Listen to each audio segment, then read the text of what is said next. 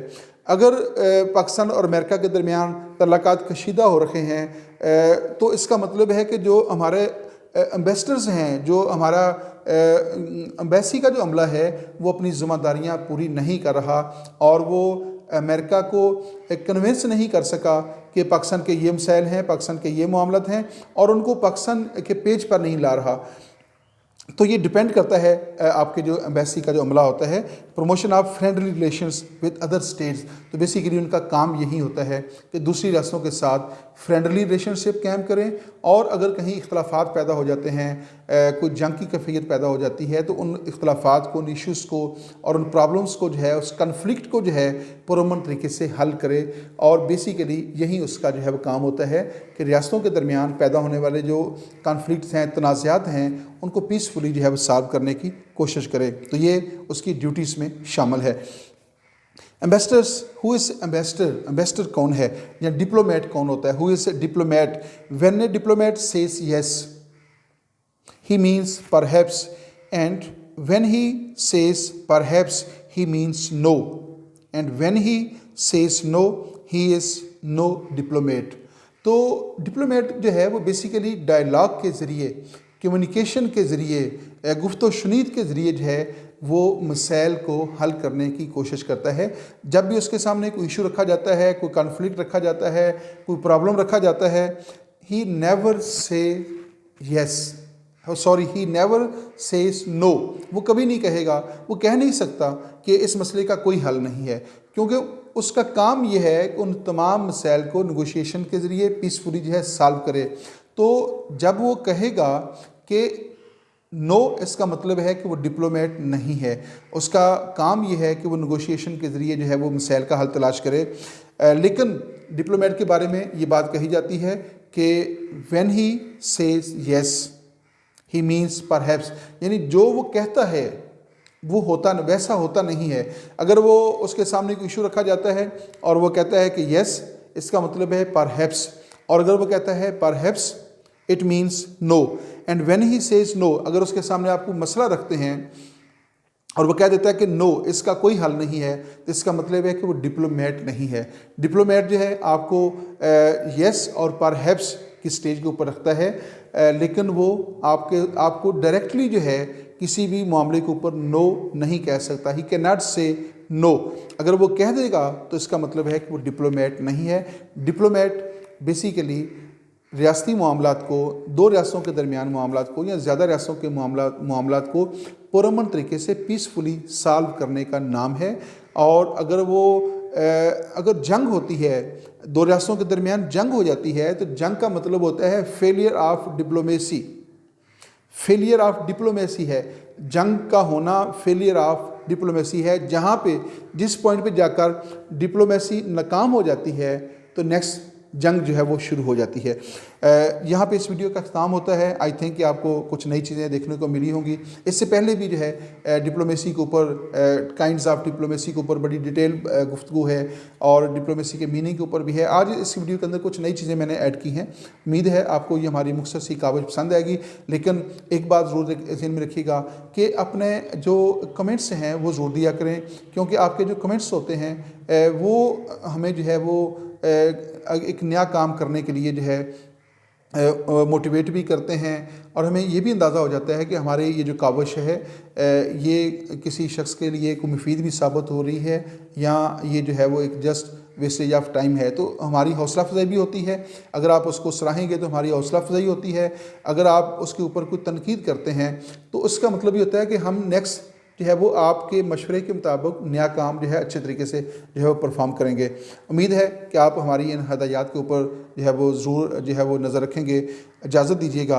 Allah Hafiz. Political science with Nawaz Waraich.